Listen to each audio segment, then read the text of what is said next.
ಎಲ್ಲರಿಗೂ ನಮಸ್ಕಾರ. ASV ಅಕಾಡೆಮಿಗೆ ಸ್ವಾಗತ. ನೋಡಿ ಗೈಸ್, ಇವತ್ತಿನ ಈ ವಿಡಿಯೋದಲ್ಲಿ ನಾವು ಮಾತಾಡ್ತಾ ಹೋಗೋಣ PUC ಫಲಿತಾಂಶ ಅದ್ರ ಬಗ್ಗೆ ನೋಡ್ತಾ ಹೋಗೋಣ.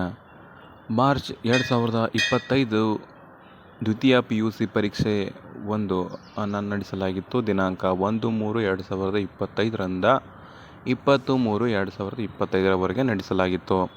ಎಲ್ಲ ವಿಷಯಗಳ ಉತ್ತರ ಪತ್ರಿಕೆ ಮೌಲ್ಯಮಾಪನದ ಕಾರ್ಯವು ಮುಕ್ತಾಯವಾಗಿರುತ್ತದೆ.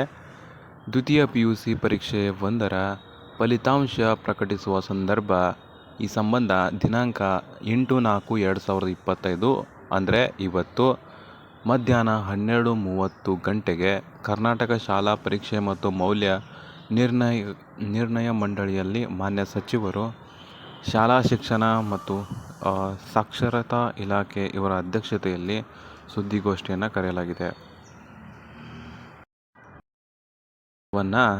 https://karrresult.nic.in ಅಂತೇಳಿ ಈ ವೆಬ್ಸೈಟಲ್ಲಿ ನಿಮಗೆ ಈ ಜಾಲತಾಣದಲ್ಲಿ ದಿನಾಂಕ 8/4/2025 ಮಧ್ಯಾಹ್ನ 1:30 ಗಂಟೆಯ ನಂತರ ವೀಕ್ಷಿಸಬಹುದಾಗಿದೆ ಅಂತೇಳಿ ಅಫಿಷಿಯಲ್ ಆಗಿ ಒಂದು ಪ್ರಕಟಣೆಯನ್ನು ಹೊರಡಿಸಿರ್ತಾರೆ ಕರ್ನಾಟಕ ಶಾಲಾ ಪರೀಕ್ಷೆ ಮತ್ತು ಮೌಲ್ಯ ನಿರ್ಣಯ ಮಂಡಳಿಯವರು. ಹಾಗಿದ್ರೆ ಸ್ನೇಹಿತರೆ, 1:15ಗೆ ಎಲ್ಲರೂ ಕೂಡ ಚೆಕ್ ಮಾಡಿ. ಈ ಲಿಂಕನ್ನು ನಮ್ಮ ವಾಟ್ಸಪ್ ಗ್ರೂಪಲ್ಲಿ ಇರ್ತದೆ, ಅದಕ್ಕೆ ಹೋಗಿ ನೀವು ಜಾಯ್ನ್ ಆಗಿ. ಅಲ್ಲಿ ನಿಮಗೆ ಲಿಂಕು ಡೈರೆಕ್ಟಾಗಿ ಸಿಗ್ತದೆ. ಅಲ್ಲಿಂದ ನೀವು ರಿಸಲ್ಟನ್ನು ಚೆಕ್ ಮಾಡಿ ನೋಡ್ಕೋಬೋದಾಗಿದೆ.